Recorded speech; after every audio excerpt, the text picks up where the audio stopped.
예수님이 부활하심으로 말미암아 제자들은 큰 이 희망과 기대감을 가지게 되어졌어요. 40일 동안 예수님께서 확실하고도 많은 증거로 친히 사심을 나타내셨다 그래서요.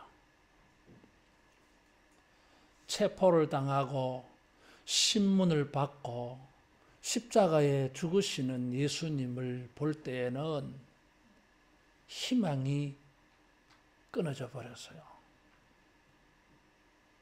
그들의 삶에는 큰 두려움이 가득 찰 수밖에 없었습니다.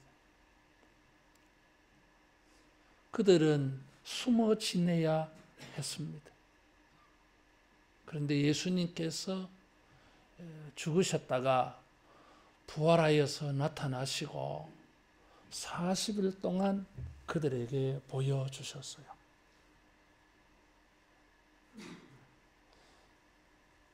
죽었다가 살아난 사람을 만나도 얼마나 반갑고 기쁘겠어요. 더구나 예수님이 살아나시고 하나님 나라의 일을 말씀하실 때에는 천하를 얻은 기분이 아니겠어요? 이야, 이제 우리가 예수님과 더불어서 예수님의 오른편 왼편에 서서 우리가 이제 멋진 인생을 살 것이다.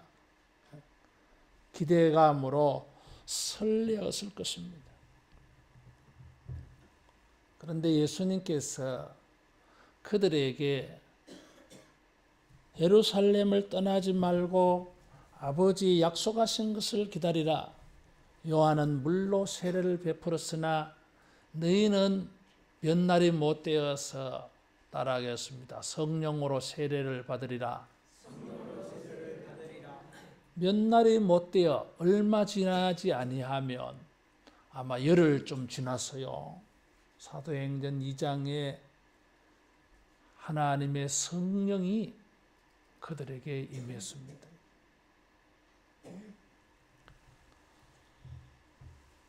여기 이 5절 말씀의 구절을 보면 요한은 물로 세례를 베풀었으나 요한이 주어예요. 능동문이에요, 이게. 요한이 세례를 베풀었다는 것이에요. 그 다음에 주어는 너희는, 그러면 앞에 문장식으로 말하면 너희는, 요한은 물로 세례를 베풀었지만 너희가 뭐 성령으로 세례를 베푼다 이렇게 말해야 되는데 수동태, 너희는 몇 날이 못 되어 성령으로 세례를 받으리라 그랬어요. 앞에는 능동문이고 뒤에는 수동문이에요. 앞에는 요한의 세례를 주는 것이고 뒤에는 제자들의 세례를 받는 거예요. 그러면 제자들에게 성령으로 세례를 주는 이는 누구예요? 따라하겠습니다. 하나님이시다. 예수님이시다. 성경에는 종종 이런 수동태 문장이 있어요. 그리고 주어를 밝히지 않아. 그런 경우에는 대부분이 하나님이 행하시는 것을 이렇게 표현하기도 해요. 예수님의 부활을 보고 설레고 희망이 넘치고 기대감이 생기고, 이야, 이제 이놈들 두고 봐라. 예수님을 체포하고 신문하고 수치와 모욕을 준 놈들 이제 두고 보자 이제. 이런 생각이 잔뜩 헛바람이 들어갈 법한 제자들에게 예수님은 성령을 받는 것을 말씀하셔요. 왜 예수님께서는 이 시점에서 성령을 받는 것을 말씀하셨을까요?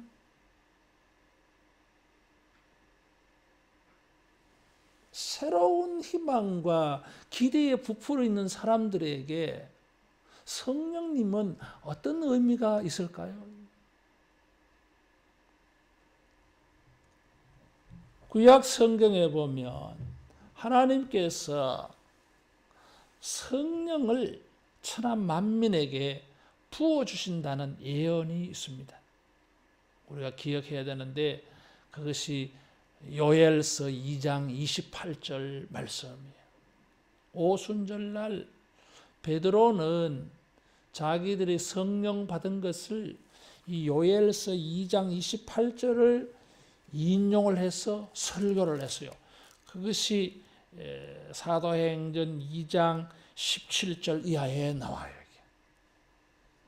성령이 임하였을 때에 베드로는 이것이 요엘서 2장 28절의 성취라고 했습니다. 그래서 구약 성경에 하나님께서 말세에 천하 만민에게 성령을 부어 주시리니 자녀들은 예언을 할 것이고 늙은이는 꿈을 꿀 것이고 젊은이들은 이상을 볼 것이다. 그래서 뿐만 아니라 이사야 32장 15절 16절에도 하나님께서 말세에 성령을 부어주신다는 예언을 주셨어요. 위로부터 영이 임하리니 광야가 밭이 되고 밭은 숲이 될 것이다. 그랬어요. 광야가 밭이 된다 그랬어요. 광야는 농사를 지을 수가 없어요. 그런데 그 황폐한 광야가 밭이 돼요. 그리고 밭은 숲을 이룬다 그랬어요. 거기에 정의와 공의가 싹이 나고 열매를 맺을 것이라 그랬어요. 그래서 사람들이 이 밭과 숲에 안전히 거한다 그랬어요. 그래서 성령이 임하여서 회복의 역사가 있는 것을 이사야 선지자가 예언을 했어요. 그리고 에스겔 36장에도 27절에 보면 하나님께서 자기의 영을 사람들의 마음에 두어서 사람들이 하나님의 율법을 지키게 할 것이라고 예언을 했어요. 요엘 선지자, 이사야 선지자, 에스겔 선지자가 성령 받는 것을 예언을 했습니다. 그래서 세례 요한은 물로 세례를 베풀었지만 제자들은 구약에 예언되어진 성령을 받을 거라고 말씀을 했어요. 요한복음 14장, 15장, 16장에도 예수님은 자기가 하나님께 가시면 보혜사, 우리를 도와주시는 분이 우리에게 온다 그래서요. 그분을 성령이라 그랬어요. 기독교에 삼위일체라고 하는 교리가 있습니다. 성부 하나님, 성자 예수님, 그리고 성령님이에요. 성령님은 하나님의 영이라고 하기도 하고 예수님의 영이라고도 하기도 해요. 예수님이 부활하셔서 그 몸이 하늘로 올라가시면서 예수님의 부활의 영은 이 세상에 보내신다 그랬어요. 그래서 성령이 오신다고 하는 것은 하나님의 영이 임하시는 것이고 예수님의 영이 우리에게 임하는 사건이에요. 예수님이 부활하셔가지고 이제 제자들이 잔뜩 기대감에 부풀었는데 예수님께서는 그런 제자들의 부푼 마음에 성령을 말씀하셨습니다. 왜 성령을 말씀하셨느냐 하면 지금 제자들이 뭔가 착각을 하고 있어요. 그것이 6절에 나타나 있어요. 부활하신 예수님을 보았지요. 40일 동안 하나님 나라의 일을 들었지요. 또 성령을 받는다 그러시지요. 그러니까 이 세 가지를 종합해 볼 때에 제자들은 6절에 보니까 이스라엘 나라가 회복될 것이라고 보았어요. 이스라엘 나라가 회복된다고 하는 것은 2000년 동안 이방 나라의 지배 속에 살았습니다. 이 당시에 그 당시에도 로마의 압제에 살고 있었어요. 그래서 이스라엘 사람들은 오랜 세월 동안 메시아가 오면 이스라엘이 회복될 것이다. 다윗 시대처럼 솔로몬 시대처럼 정치적으로 주권과 독립을 회복해서 큰 부흥하는 시대가 올 것이다. 이런 소망을 가지고 있었어요.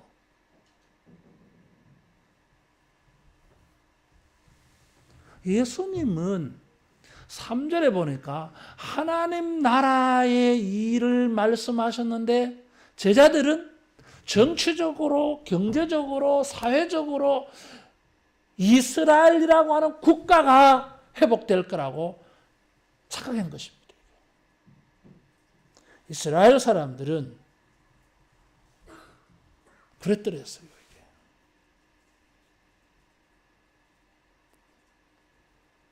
누가복음 1장 31절에서 33절에 보면 가브리엘 천사가 마리아에게 나타났어요. 성령으로 말미암아 네가 아들을 낳을 것이다. 이름을 예수라 하라. 그는 큰 자가 되고 하나님께서 다윗의 왕위를 그에게 주어서 영원히 다윗의 나라를 다스리리라 그랬어요. 이런 말들을 가만히 보면 메시아는 정치적으로, 경제적으로, 사회적으로 이 압제에 신음하는 사람들, 고통받고 있는 사람들, 가난한 사람들을 해방시켜주는 그런 해방자로 보여집니다. 그리고 이사야가 말하였던 이사야 32장 15절 16절에 광야가 밭이 되고 밭은 숲을 이루어서 거기에서 정의와 공의가 싹이 날 것이고 평화하고 안전한 이런 쉬는 나라가 될 것이라고 예언한 그 성경 구절을 가만히 보면 언뜻 메시아가 와서 이스라엘 사람들을 고통과 신음의 압제에서 해방시켜 주는 것처럼 보입니다. 바벨론 포로 생활하는 사람들에게 이제 정의와 공의로운 그런 세상에서 평화와 안전을 누리며 쉬는 것이 있을 것이라고 예언한 것은 언뜻 보면은 정치적인 해방으로 보여져요, 이게. 그런데 구약 성경은 영적인 것을 우리에게 가르쳐 주려고 현세적인 것, 물질적인 것, 경제적인 것, 정치적인 것을 가지고 자주 표현을 해요. 일종의 비유로 말씀하시는 것입니다. 이사야가 말한 광야가 밭이 되고 밭은 숲이 되어서 거기에서 정의와 공의가 자라나고 평화와 안전한 성읍이 된다고 하는 것은 하나님의 나라가 임하는 것을 그렇게 사람들이 알아듣기 쉽게 이해할 수 있도록 표현해 준 거예요. 하나님의 나라를 잘 모르는 사람들에게 하나님의 나라를 이해하게 깨닫게 해주려고 하니까 할 수 없이 이런 정치적인 비유를 가지고 할 수밖에 없어요. 마태복음 13장에 보면 예수님께서 천국을 우리에게 가르쳐 주실 때에 천국의 본질을 가르쳐 주려고 할 때에 비유를 들었어요. 씨 뿌리는 비유, 고기 잡는 비유, 농사 짓다가 밭에 감춘 보화 찾는 비유, 이런 비유를 사용하셨어요. 하나님 나라의 일을 말씀해 주셔도 제자들은 오해했던 것입니다. 설교를 들어도 성경을 읽어도 예수님이 의도하시는 하나님이 뜻하시는 그 본질을 우리가 잘 모를 수 있어요. 이럴 때에 우리들로 하여금 그 말씀의 실체와 본질을 깨닫게 해주시는 도움이 필요해요. 따라하겠습니다. 성령이 깨닫게 하신다. 하나님 나라의 일을 말씀하시는데 자기들이 현세적으로 정치적으로 로마에서 해방되는 것으로 착각하고 있는 이 제자들에게 하나님 나라의 일을 올바르게 깨닫게 해주시려면 성령의 도움이 필요합니다. 고린도전서 2장 10절 이하에 보면 신령한 것은 오직 성령으로라야 깨달을 수 있다 그랬어요. 육체에 속한 사람은 신령한 일을 깨달을 수가 없다 그랬어요. 영적인 것은 영적으로라야 분별할 수 있다 그랬어요. 하나님 나라의 일을 말씀하시면서 부활하신 예수님은 제자들에게 성령을 보내주시려고 그랬습니다. 성령으로라야 주님을 바로 깨달을 수가 있습니다. 요한복음 14장 26절에도 성령께서 모든 것을 가르치시고 모든 것을 생각나게 하고 모든 것을 깨닫게 해주신다 그랬어요. 따라하겠습니다. 성령으로 깨닫는다. 예수님이 부활하심으로 말미암아 제자들은 기대감과 설레임이 부풀어 있는데 착각하고 있습니다. 그래서 성령이 필요하신 것을 아셨어요. 그래서 성령을 보내주시려고 그랬어요. 여러분, 우리가 신령한 것은 영적으로라야 분별할 수 있습니다. 성령님의 도움이 필요해요. 그래서 우리가 성경을 읽고 설교를 들을 때에 성령님 잘 보이게 해주시고 잘 들리게 해주시고 잘 깨닫게 해달라고 기도하기 바랍니다. 절대로 필요합니다. 어떤 사람들은 보기는 보아도 보지 못하며 듣기는 들어도 듣지 못하며 마음으로 깨닫지 못한다 그래서요. 예수님께서 천국을 보여주시고 천국을 말씀하셔도 보지도 듣지도 깨닫지도 못하는 사람은 예수님을 믿지 못하고 배척하고 예수님에 대하여서 핍박을 가했습니다. 십자가의 원수가 될 수밖에 없었어요. 이게. 예수님의 제자로 따라다녀도 성령으로 말미암아 예수님을 깨닫지 못하는 그 가룟 유다 같은 인간들은 예수님을 은삼십에 팔았어요. 베드로라 할지라도 예수님을 3번씩이나 부인을 했어요. 십자가에 대한 말씀, 부활에 대한 말씀 많이 들었지만은 예수님이 성령으로의 능력으로 죽은 자를 살리는 것도 보았으면서도 제자들은 다 도망쳤어요. 왜? 진짜를 모르는 거예요. 하나님의 나라를 이루시기 위하여 예수님께서 성령을 보내주시겠다 그래서요. 성령님을 사모하고 요청해서 여러분 하나님의 성령으로 말미암아 신령한 것을 하나님 나라의 일을 알아가고 배워가기를 축원합니다. 제자들은 이렇게 착각하면서 6절에 보니까 이때니까 그랬어요. 예수님께서 때와 시기는 아버지의 권한에 두셨다 그랬어요. 제자들의 두 번째 착각이에요. 이스라엘이 로마에서 해방되는 것이 이제 예수님이 부활하셨으니까 저놈들 다 죽었다 이제 두고 봐라 이제. 지금입니까? 지금이지요. 이런 거예요, 이게. 근데 예수님께서 때와 기한은 아버지께 두셨다고 말씀을 했습니다.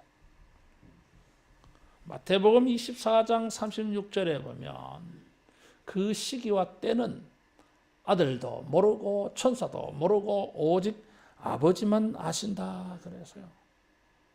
신명기 29장 29절에 나타난 일은, 눈에 보이는 일은 인간에게 속한 것이고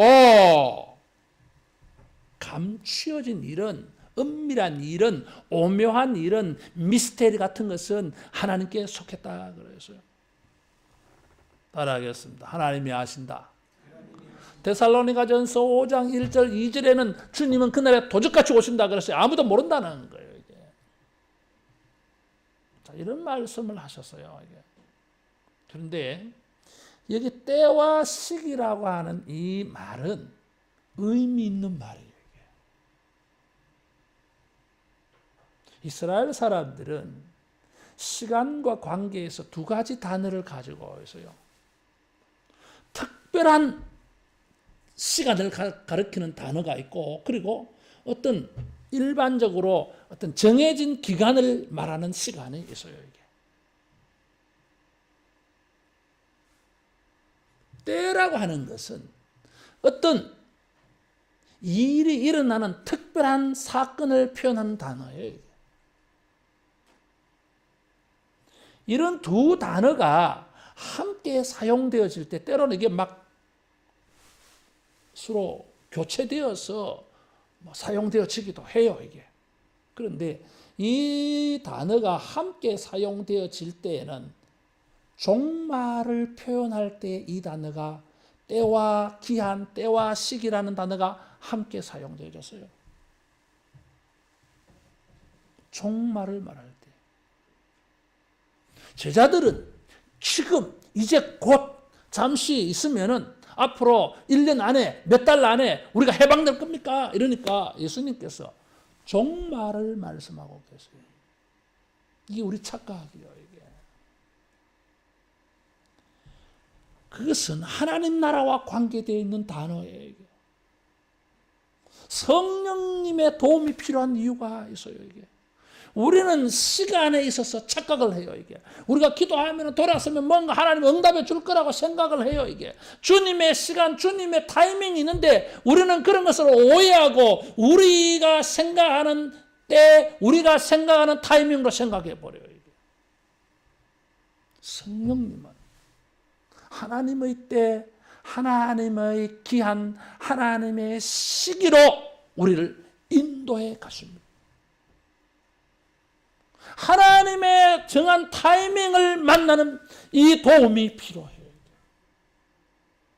주님이 언제 어느 때에 우리에게 응답하실지 역사하실지 우리는 모르잖아요. 그래서 상상을 많이 합니다. 착각을 많이 해요. 이게. 오늘 기도했으니 이번 주 안에 요즘 형편이 잘 돌아가는 것 같아. 이제 이루어질 거냐? 이루어지겠다. 우리가 단정을 해버려요. 이게. 따라하겠습니다. 타이밍은 하나님께 속했다. 이 하나님께 속한 시간이에요. 우리 이걸 잘 몰라 알고 싶은데. 그런데 성령님은 하나님의 백성들로 하여금 이 하나님의 타이밍을 맞추어내도록 하나님의 시간에 우리를 맞추도록 우리를 인도해 가십니다. 그래서 성령님의 도움이 필요해요. 이게. 따라하겠습니다. 성령님이여 우리를 도우사 하나님의 때를 만나게 하소서. 어느 때인지 우리는 알 수 없는데 그 하나님의 때에 이르도록 성령님이 우리를 그 방향으로 그런 시간으로 계속 인도해 가십니다. 그래서 성령의 인도를 받아 따라가면 하나님의 시간, 주님의 시간에 주님이 역사하시는 것을 만나게 될 줄로 믿습니다. 종말적인 시간. 그래서 성령님은 우리로 하여금 하나님의 시간을 따라 살게 해요. 성령님은 우리로 하여금 종말적으로 살게 만들어요. 이게 하나님의 일이 하나님의 시간에 이루어지는 그 시간으로 우리를 인도해 가십니다. 그래서 우리는 성령님 안에서 새로운 기대감을 가지는 것입니다. 여러분, 성령의 감화와 감동 속에서 하나님의 시간에 하나님의 일이, 천국의 일이 우리에게 일어나는 것을 기대하고 소망할 수 있기를 축원합니다. 거기에 예수님께서 그러면 하나님의 때에 하나님의 나라의 일들이 이루어질 건데 그걸 도우시려고 성령님 보내주시는데 그러면 뭐 하면 돼요? 그럼 가만히 알아서 기다리고 있으면 주님이 알아서 다 해주시겠네? 그렇지 않아요. 이게. 성령님을 우리에게 보내주시는 세 번째 이유가 여기 8절에 나타나 있어요. 따라하겠습니다. 증인이 되라. 성령이 임하면 권능을 받고 예루살렘과 유대와 사마리아와 땅끝까지 이르러 내 증인이 되리라 그래서요. 하나님 나라를 기다리면서 기대감과 부푼 가슴을 가지고 설레이면서 하나님의 시간을 기다리고 있는 그들에게 예수님은 성령을 보내주시겠다고 말씀하시면서 증인이 되라 그래서 성령님은 우리로 하여금 하나님의 나라의 증인으로 살게 하십니다. 예수님의 증인이 되고 예수님의 고난과 부활의 증인이 되고 예수님의 나라를 증거하는 증인으로 살게 만들어줘요. 이제는 더 이상 도망자가 아닙니다. 비겁한 인생이 아니에요. 이게. 사도행전에 나타난 제자들은 성령으로 말미암아 예수님의 증인으로 살고 하나님 나라의 증인으로 살고 부활의 증인으로 살고 하나님의 시간을 따라서 하나님의 일이 이루어지는 것을 다 보여주고 있어요. 따라하겠습니다. 성령으로 증인이 되자. 예수님을 증거하는 하나님 나라를 증거하는 증인이 되어졌어요. 부활하시고 예수님은 제자들에게 이 새로운 사명으로 불러주셨어요. 하나님 나라가 이루어지는 일에 게으르고 무관심하고 외면하고 도망치는 그런 사람이 아니라 하나님 나라가 이루어지는 일에 적극적으로 사명을 실천하는 증인이 되어지기를 축원합니다. 따라하겠습니다. 성령님이여 증인되게 하소서. 성령님이 오셔서 이 제자들에게 하나님 나라의 증인되게 하십니다. 제자들은 자신 없습니다. 전과가 있잖아요. 실패한 과거가 자기들의 마음에 있잖아요. 트라우마가 있잖아요. 이게. 그래서 예수님께서 성령을 보내주시겠다 하신 것입니다. 성령님은 제자들에게 권능을 주신다 그랬어요. 이 권능이라고 하는 것은 용기를 말합니다. 담대함. 그래서 사도행전에 보면 성령 충만한 제자들이 담대해요. 예수님의 이름으로 핍박받는 것을 막 기뻐해요. 이게. 겁이 없어요. 이게. 능력과 권세를 얻습니다. 이 성령님은 사도행전 10장 38절에 고넬료 집에 베드로가 설교할 때 보니까 성령님이 예수님에게 능력을 기름 붓듯 하셨다 그랬어요. 따라하겠습니다. 성령님은 능력의 영이시다. 예수님이 이 세상에서 공생애를 시작할 때에 물에서 세례를 받고 물에서 올라오실 때에 하늘에서부터 성령이 비둘기같이 임했다 그랬어요. 예수님의 전생에 걸쳐서 천국의 말씀을 전파하고 병자를 고치고 귀신을 쫓아내고 죽은 자를 살리고 예수님도 부활할 수 있었던 것은 성령님의 능력이 있었기 때문이었어요. 하나님의 나라는 성령님으로 말미암아 이루어지는 나라입니다. 스가랴 4장 6절에 보니까 힘으로 능으로 되지 아니하고 오직 나의 신으로 되느니라 그랬어요. 따라하겠습니다. 성령으로 이루어진다. 하나님의 나라는 부활하신 예수님이 이루실 거라고 생각을 했는데 예수님은 성령으로 이루신다 그랬어요. 요한복음 3장 5절에 니고데모에게 예수님께서 말씀하실 때에 물과 성령으로 거듭나지 아니하면 천국을 볼 수 없다, 천국 들어갈 수 없다 그랬어요. 고린도전서 12장 3절에 보면 성령이 아니고서는 아무도 예수님을 향하여서 주여 주여 그래 못한다 그랬어요. 예수님을 주님으로 고백하는 것은 성령님이 안에 계셔야 그렇게 말할 수 있다는 거예요. 이게. 예수님을 주님이라고 부를 수 있습니까? 여러분 그렇게 말하게 하는 것이 내가 아니에요. 우리 안에 계신 성령님이 우리로 하여금 그런 말을 하게 만들어줘요. 이게. 뭐 그렇게 말하는 게 어렵습니까? 어려워요. 안 믿는 사람들 가운데 어떤 사람은 이 기도가 마음에 드십니까? 이 기도를 따라 한번 해보시겠습니까? 못합니다. 그래요. 입이 안 떨어져요. 이게. 어떤 사람들은 교회 들어오는 것도 못해요. 여러분. 여러분 교회 들어오는 게 뭐 부담감 많습니까? 겁납니까? 그렇지 않아요. 이게. 96년도에 가을에 새가족 초청 잔치를 하는데 어떤 사람들은 교회 안 들어오고 있어. 마당에 있는 거예요. 이게. 건물 안에 들어오면 되는데 교회까지 와서 못 들어가 이게. 못 들어가겠다는 거예요. 이게. 도무지 못 들어가겠다는 거예요. 이게. 그래가지고 억지로 해서 했는데 제일 뒷자리 교육자들 앉는 자리 그것도 앉아있다가 나중에 나가더라고 이게.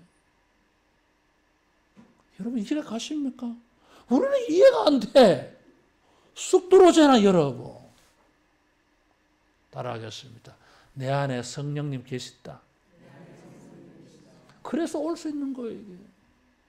그래서 기도도 할 수 있는 거예요 이게. 그래서 찬송도 부를 수 있는 거예요 이게. 그렇지 않으면 입이 안 떨어져요 이게. 안 하고 싶어요 이게.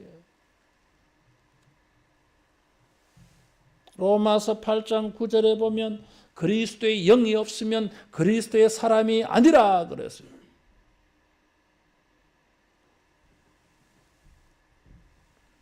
성령이 우리 안에 있지 아니하면 우리가 성령을 따르지 않고 육신을 따랐다 그랬어요. 이게. 우리가 하나님의 말씀대로 잘 살지는 못해도 마음은 하나님의 말씀을 순종하며 살고 싶고 기도하며 살고 싶고 하나님 나라를 위해서 멋지게 헌신하고 싶어. 그런 마음이 소망이 있어요. 이게 잘 실천이 안 돼서 그렇지. 흔히 하는 말로 믿음이 약해서 그렇지. 진짜 내 마음에는 그런 것을 찬성하고 기뻐해요. 이게 왜? 성령님이 계시기 때문이에요. 이게. 하나님 나라의 일은 예수님의 증인이 되어지는 것은 하나님 나라의 증인이 되는 것은 성령이 계시지 않으면 불가능해요. 그래서 예수님께서 부활하셔가지고 그 부활의 영을 우리에게 주시겠다고 약속하신 거예요. 성령이 임함으로 말미암아 복음과 함께 고난도 감당할 수 있을 줄로 믿습니다. 디모데후서 1장 8절의 말씀해 보니까 하나님의 성령의 능력으로 말미암아 디모데야 내가 복음과 함께 고난을 받으라 그래서요. 사도 바울도 로마서 15장 18절 19절에 보면 성령의 능력으로 말과 일이며 표적과 기사로 하나님의 일을 했다고 고백하고 있습니다. 하나님 나라를 이루어 가야 되는데 이스라엘 나라가 회복되어지는 것을 착각하고 있는 이 제자들에게 아니야, 너희들이 성령이 임하면은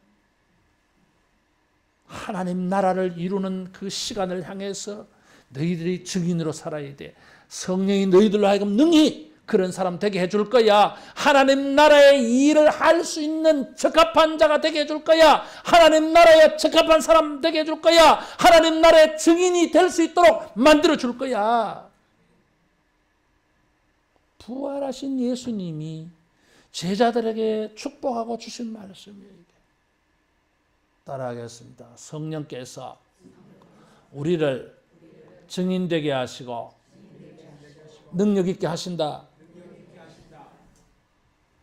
골로새 1장 29절에도 사도 바울은 내 안에 역사하시는 능력을 따라서 힘을 다하여 수고했다 그랬어요. 비급한 자, 도망한 자, 예수님 부인한 사람들, 약해 빠진 사람들, 마음은 원이로 돼 육신이 약한 제자들 더 이상 약하지 않아요. 이제 성령이 그들에게 임하셔서 하나님 나라에 능력 있는 사람들로 거듭났습니다. 우리 모두에게 하나님 나라의 증인으로 하나님 나라를 이루어가는 일에 능력 있는 사람으로 성령의 은혜가 있어지기를 축원합니다. 그래서 예수님께서 땅 끝까지 이르러 증인이 되라 그랬어요. 자기들은 이스라엘 나라, 자기 나라 이 범위만 생각하는데 예수님은 예루살렘과 유대와 사마리아와 땅 끝까지 전 세계에 걸쳐서 내 증인 되라 그랬어요. 따라하겠습니다. 성령님은 강하게 하시고 크게 하시고 넓게 하신다. 자기들은 겨우 자기 나라만 보이고 자기 나라만 생각하는데 예수님은 성령을 말씀하시면서 땅끝을 전 세계를 말씀하셨어요.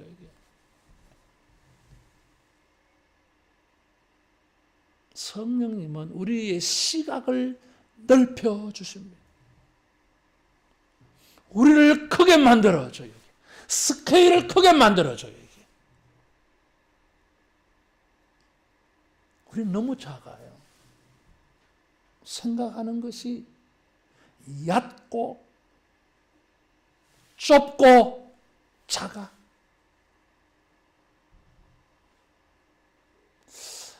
세월이 흘러가면서 우리는 자꾸 그렇게 되기가 쉬워요. 이게. 저는 그런 게 너무너무 싫어.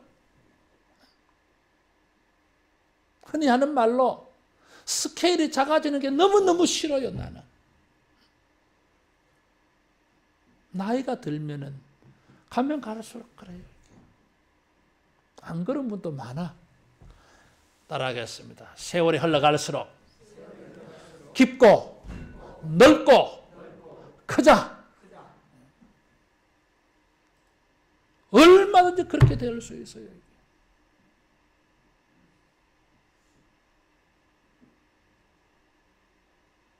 나이가 많아서 늙어도 청년들보다 장년들보다 더 시야가 커질 수 있어요. 커져야 돼요. 이게 깊어야 돼요. 높아야 됩니다. 여러분. 근데 뭐 우리가 그런 능력이 없어요. 감사하게도 성령님께서는 예루살렘과 유대와 사마리아와 땅끝까지란 말씀했었어요. 성령이 충만하여서 여러분 우리의 시야가 커지기를 축원합니다. 커야 돼요.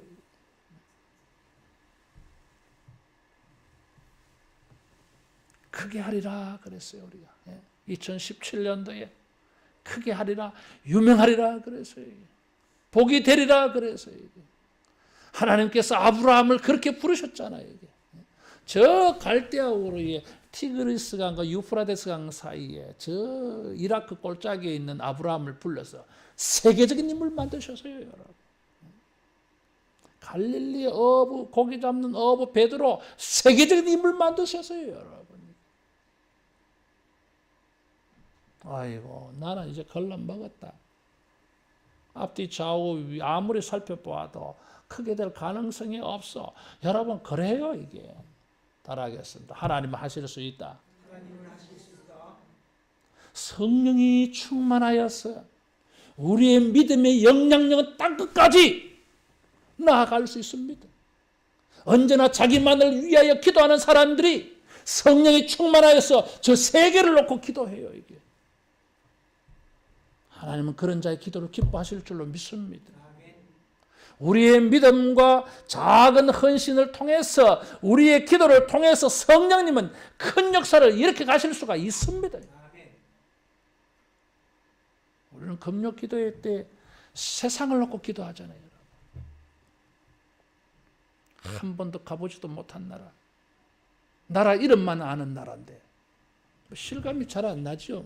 그래서 좀 실감 나게 해보려고 3분짜리 동영상도 보고 하긴 합니다만 그렇다고 해서 실감이 얼마나 나게 해서요. 여러분, 우리의 육체로 우리의 두뇌로 크게 보려고 느끼려고 불가능합니다, 여러분. 그거 보고 느낀다고 해서 얼마나 보고 느끼겠어요, 여러분. 성령님은 진짜를 경험하게 해주실 줄로 믿습니다. 성령님은 우리를 능력 있게 하십니다. 성령님은 우리의 시야를 크게 하십니다. 세계를 보게 만들어요. 이게. 예루살렘은 여전히 핍박자들이 들끓고 있습니다. 유대와 사마리아 벌써 이방화돼 버렸어요. 세속화돼 버렸어요. 혼합주의가 강해요. 이게. 땅끝에 있는 이방인들 관심도 안 써요. 이스라엘 사람들은. 이스라엘 사람들은 이방인을 개같이 취급을 해요. 이게. 자기들의 선민의식에 사로잡혀서. 그런데 성령의 감화와 감동을 받고 나니까 따라하겠습니다. 경계선이 사라졌다. 경계선이 있잖아요, 여러분. 국경선이 있잖아요, 이게. 우리 마음 속에도 선이 있잖아, 이게. 30반까지는 되는데, 네 번째는 안 돼. 선을 꺼놓고 있어요, 이게. 역사적인 선이 있습니다, 역사적인 선. 저 일본 놈들은 우리는 안 된다, 이거죠, 이게. 감정의 선이 있어. 저 사람은 내가 싫어. 감정의 선이 있어, 이게, 우리 안에. 편견의 선이 있어요. 이게. 저 유대인들이 바라볼 때에 예루살렘 사람들이 바라볼 때 저 사마리아 동네 사람들은 안 돼. 상종할 수가 없어요. 왜? 이방인과 혼혈을 이루어버려서요. 민족의 순수성을 잃어버린 사람들이에요. 저 사람들. 그래서 이방인 취급해버려요. 사마리아 사람들. 이건 편견이에요. 이게. 사람들이 가지고 있는 선이 많아. 국경선만 있는 게 아니고 감정의 선이 있고 사고의 선이 있고 편견의 선이 있습니다. 이게 감정의 선이 다 있어. 이게 받아들이는 선이 있고 받아들일 수 없는 선이 다 정해져 있어. 선이 너무 많으면 따라하겠습니다. 작아진다. 이렇게 선 긋고 저렇게 선 긋고 끊어 선을 꺼보세요. 이 사람은 되고 저 사람은 안 되고 선을 꺼보세요. 그 인생이 얼마나 큰가. 옹졸하게 짝이 없어요. 이게. 작아요. 이게. 그런데 성령이 임하면 예루살렘과 유대와 사마리아와 땅끝까지 개 취급하던 이방인들도 수용이 되어져. 그래서 하나님의 나라를 전 세계적에 걸쳐서 이루어갈 수 있는 것입니다. 제자들은 예수님이 죽었다가 부활하였을 때에 설레었어요. 기대감이 생겼어요. 예수님이 체포당하고 신문당하고 십자가에 달리시고 죽으실 때에는 희망이 다 끊어져 버렸어요. 살고 싶지 않아. 살아갈 수가 없어요. 희망이 없어요. 죄책감 속에서 고개를 들 수가 없어요. 부활하신 예수님께서 그들을 회복시키려고 하나님 나라의 증인으로 삼으시려고 그들의 감정도 생각도 세계관도 시야도 다 바꾸어 주셔서 더 크게 더 넓은 일로 종말적으로 쓰시려고 성령을 주시겠다고 약속하셨어요. 성령으로 말미암아 우리의 삶이 변화되어져서 하나님 나라에 크게 쓰임받는 우리 모두 되기를 축원합니다. 기도하겠습니다.